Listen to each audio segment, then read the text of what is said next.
escritor Gilberto Antônio, no seu livro Teologia Sistemática, do livro do Pastor Júnior, ele faz algumas citações a respeito da salvação. E ele diz que a salvação não é um mérito humano ou um fruto de rituais religiosos, mas um ato soberano da graça divina, disponível somente através da fé em Jesus Cristo, único mediador e redentor da humanidade. Na tradução do livro do Francisco Leite, que ele faz também uma menção sobre a morte de Cristo, ele vai dizer que a obra de Cristo na cruz é perfeita e completa, tão eficaz que nada mais pode ser acrescentado para a plena redenção e justificação dos eleitos. Ele não é um meio entre outros, mas o único meio de sua eficácia não reside em nós, mas em sua própria pessoa e no sacrifício vicário. É bem verdade, irmãos, que nessas citações desses escritores, ele já deixa bem claro que é verdade que a salvação, ela não pode ser um mérito ou um tipo de esforço humano. Ele é uma obra completa e eficaz. É por isso que nós ouvimos dizer ao único, exclusivo, eterno Salvador Jesus. A Ele, somente a Ele, é que é depositado o único meio de salvação para o homem.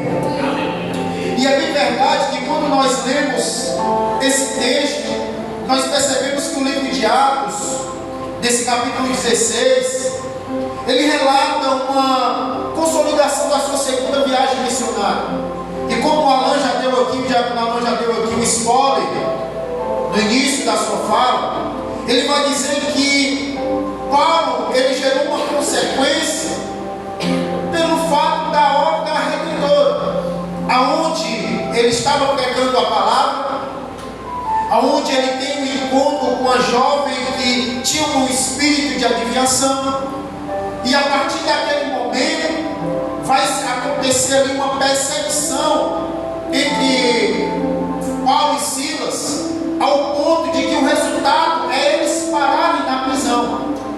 E nós olhando dentro dessa segunda viagem, Paulo ele está ali sendo marcado nesse capítulo, porque ele estava sendo direcionado. O direcionamento dele é um direcionamento espiritual, o direcionamento de que Paulo ele tinha para fazer tudo aquilo que ele fez, ainda ele em terra, vivo. Foi impressionante. O início da igreja, irmãos, da Europa foi marcado por milagres, prisões, perseguições e etc. Quantas e quantas coisas na implantação da igreja foi marcado na história até os dias de hoje. Quando nós vamos parar para olhar para a história, nós enxergamos que não somente esse conteúdo que nós estamos vivendo, da grande reconciliação, nós percebemos que essa grande reconciliação, nós precisamos olhar pelo olhar da espiritualidade. Porque eu repito, na introdução dessa mensagem, nós percebemos que nós já temos coisas demais, irmãos, que nos tira ali da visão do âmbito espiritual. Porque quantas e quantas coisas têm nos perseguido, quantos e quantos sufoco, e uma pessoa para passar perrengue é crente, irmãos. Tem hora que nós não entendemos, tem horas que nós olhamos para um lado e para o outro e parece que é só perseguição, dificuldade, porta fechada, negatividade, entre outras coisas. Mas o capítulo ele pode ser dividido pelo menos em 4 grandes momentos. Primeiro, Paulo ele vai fazer o recrutamento de Timóteo. Paulo e Silas, eles chegam em Listra, em Derbe, lá eles encontram Timóteo, e eles começam a discipular a Timóteo para essa grande obra. Nós podemos ver também, a partir do versículo 6 e 10, a visão do Macedônio. Esta seção ela mostra a soberania do Espírito Santo na estratégia missionária missionária. Paulo e seus companheiros, eles tentam pregar na Ásia e na Bitínia, mas são impedidos pelo Espírito Santo. E aí, irmãos,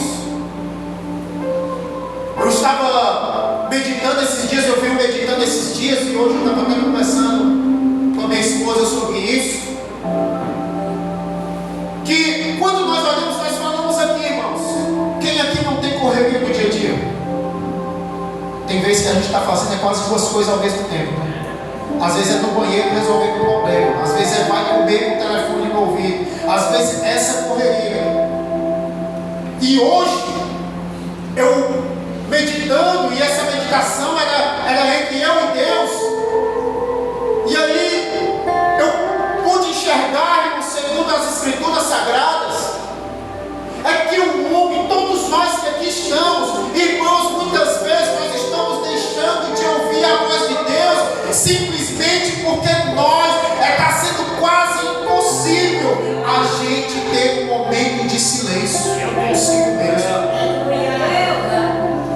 E aí é como se Deus tivesse desesperado ali para falar de uma maneira aqui, só para que nós venhamos a entender a compreensão, irmão. É como se a gente imagine você está falando com uma pessoa que está alinhada, não, pastor, eu não sou resolver isso aqui, e Deus querendo falar, mas a gente não silencia mais a nossa alma para poder sentir o que Deus vai falar. E se tem uma coisa que Deus não tirou de nós ainda, irmãos, é quando Ele fala da nossa própria consciência. E eu percebi que isso, irmãos, é tão forte, é tão poderoso, que nós estamos esquecendo, presbítero Laurinho. Quando nós não temos mais nenhum ânimo de desligar o celular só para não perturbar aquele momento a sós com Deus. E aí a impressão que se tem é que parece que nós andamos tão agitados que talvez alguns de nós não tem mais a certeza se é salvo ou se não é, se estamos bem com Deus ou se não estamos. E o resultado disso, as coisas estão acontecendo ao nosso redor, dentro da nossa casa, e nós estamos demorando demais a perceber. Eita Jesus, quando a gente vai perceber, já foi. Mas quando Paulo ele faz essa revelação, irmãos, ele sabendo que essa obra tinha que ser direcionada pelo Espírito Santo, Paulo e seus companheiros, eles tentam pegar na Ásia, mas são impedidos. E aí, irmãos, Paulo, ele tem uma visão. O homem da Macedônia, em pé suplicando, passa a Macedônia. Passa a Macedônia, nos ajuda-nos. Aleluia! Entendendo o chamado divino, ele vai lá e parte imediatamente. Terceiro ponto que esse capítulo ele fala, para a gente se situar aqui, até no ponto central dessa mensagem, que é a salvação do carcereiro. Ele vai para a convenção de Lídia, em Filipos, e ao chegar em Filipos, uma colônia romana da Macedônia, eles procuraram um lugar de oração à beira de um rio no sábado. Lá encontraram mulheres de oração. Lá eles encontraram pessoas que realmente paravam para falar com Deus, paravam para guerrear, paravam para poder receber mais de Deus, porque o grande problema, irmãos, muitos de nós estamos, aleluia, deixando de buscar mais de Deus e estamos bebendo só de gotas, irmãos. E quantas vezes Deus ele quer se manifestar de uma maneira poderosa, e quando ele encontra lá essas mulheres e eles pregam a elas, uma delas era Lídia, que era uma comerciante de tecido, irmãos, uma mulher que tinha dinheiro, uma mulher bem de vida. Eles pregam para ela, e que ela era natural de Tiatira. O Senhor abre o coração de Lídia para acolher a mensagem. Ela e toda a sua casa são batizadas, e ela oferece a sua casa como base para os missionários. E E aí a gente vê, trago aqui uma nota de rodapé. Quantos e quantos de nós, irmãos, paramos de pensar na obra? Quantos e quantos de nós paramos de pensar nos trabalhos que nós vamos fazer? Quantos e quantos de nós muitas vezes não se preparamos para dizer assim: Senhor, opera neste culto, Senhor, através de mim hoje, toque em alguém, Senhor, que eu venha ser espelho para alguém, para que assim eu venha a entender sobre aquilo que o Senhor quer. E aí por fim ele chega na libertação da escrava e a prisão de Paulo e Silas. E aí ele diz que caminhando para o lugar de oração, Paulo e Silas passaram e viram uma menina que tinha espírito de adivinhação. E naquele momento aquela menina, ela é liberta. Resultado: peia, sola, cadeia. E há quem diga, irmãos, que Paulo e Silas eles foram açoitados com as tiras de couro que na ponta tinha umas pontas de ferro, que eu fico imaginando. E no cárcere interior era obrigatório ele ter aquela coleira, aquela corrente. E agora eles estão lá. E agora Deus entra num processo de salvação para aquele carcereiro e aquelas pessoas que estão ali. Porque agora veja, Paulo e Silas ali acorrentados, praticamente quebrados, moídos, cansados, talvez famintos. Em vez de eles murmurarem, agora eles começam a cantar. Aleluia, eles começam a louvar perto da meia-noite. E aí, irmãos, é interessante que quando ele vai dizer no versículo 25, por favor,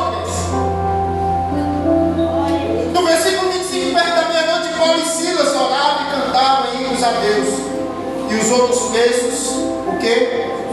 Escutavam. Versículo 26. Aí de repente sobreveio um tão grande terremoto. Primeiro veio o terremoto. Primeiro Jesus ele se manifesta, irmão, no meio da adoração com um terremoto, porque muitas vezes ele quer quebrar a corrente que me aprisiona e te aprisiona. Aleluia, na raiz, no alicerce. Aleluia, ele foi lá no alicerce do cárcere e moveu, e logo se abriram o quê? Todas as portas. E olha só, e o que me chama a atenção desse texto, irmãos, é a ordem. Primeiro eles louvam, depois vem um terremoto. Há aquele sacode. Muitas vezes a gente até diz, irmãos, todas as vezes que nós estamos prestes a receber algo muito grande que Deus está preparando, ou uma bênção maravilhosa, irmão, parece que é coincidência, ou todas as vezes se levanta um terremoto, mas quando se levanta esse terremoto, para um crente que permanece, aleluia, para o alicerce de cárcere se mover, aleluia, para crente, irmãos, ainda é quebra de alicerce, aleluia, mas para quem murmura, ainda fica ali praticamente amarrado no alicerce. E a ordem, quebrar o alicerce, mover logo, e logo se abrir todas as portas. Talvez portas que precisam ser abertas na tua vida, primeiro tem que se quebrar os alicerces.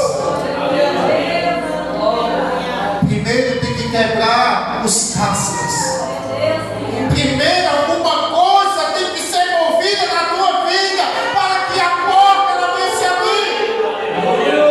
E só depois quando soltas as prisões de Deus. Porque o Senhor ainda tem a ordem dele de trabalhar. Ele ainda sabe como fazer. Aleluia. E quando esse terremoto veio por volta de meia-noite, irmãos, o carcereiro acorda achando que as pessoas haviam fugido. E aí quando entra o contexto, pode passar o segundo slide já, eu entro aqui na mensagem novamente, mas eu quero lhe mostrar para que venha a ficar fixado na nossa mente. Está um pouco apagado, né, irmãos? Mas esse primeiro está dizendo os sintomas e as falsas curas. Os sintomas da geração. Mano, apaga um pouco essa luz aqui, por gentileza, para ver se é melhor aqui. Os sintomas da geração atual, a ansiedade, medo, depressão, falta de esperança, falsas curas, riquezas, prazeres, religiosidade vazia, filosofias humanas. E a raiz do problema, a verdade, o vazio essencialmente espiritual que apenas o Criador pode preencher. A paz verdadeira não vem das coisas passageiras, mas da conciliação com Deus.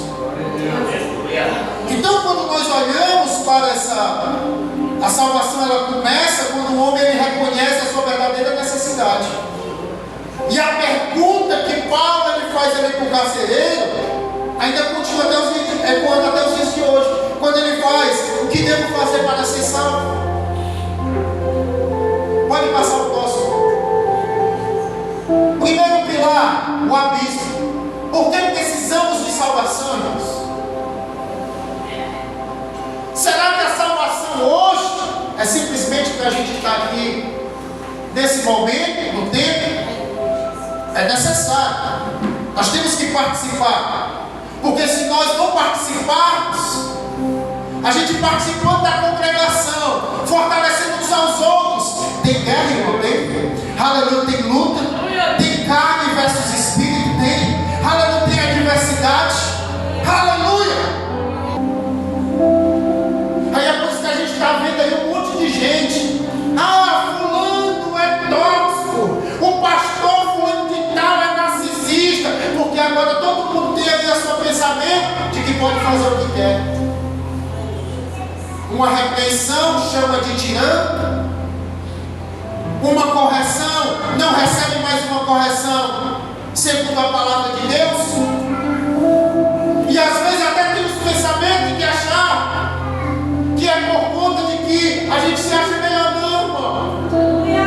É porque, como diz o Espírito de Deus, é uma ordem universal. Nós temos que ser submissos às nossas lideranças e os nossos pastores, porque é Ele que vela pelas nossas vidas. É o Espírito de Deus que diz.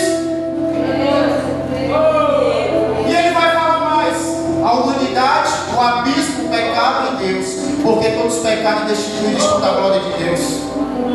E aqui Isaías 59:2 vai dizer: mas as vossas iniquidades fazem separação entre vós e o vosso Deus.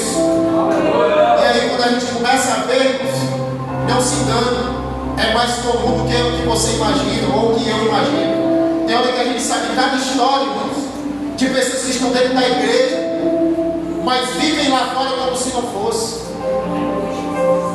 E nós temos que entender que vai chegar um dia, que pode ser a qualquer momento, enquanto a gente está se preocupando com algumas coisas que não é para a gente se preocupar. A gente sabe que não é um problema social, irmãos, humanidade não é apenas social, é econômico, é emocional, é uma batalha espiritual. A tua luta não é comigo, a tua luta não é com teu irmão, a tua luta não é com as coisas que não dá certo, a tua luta é com os principados e potestades nos lugares celestiais, diz a Bíblia.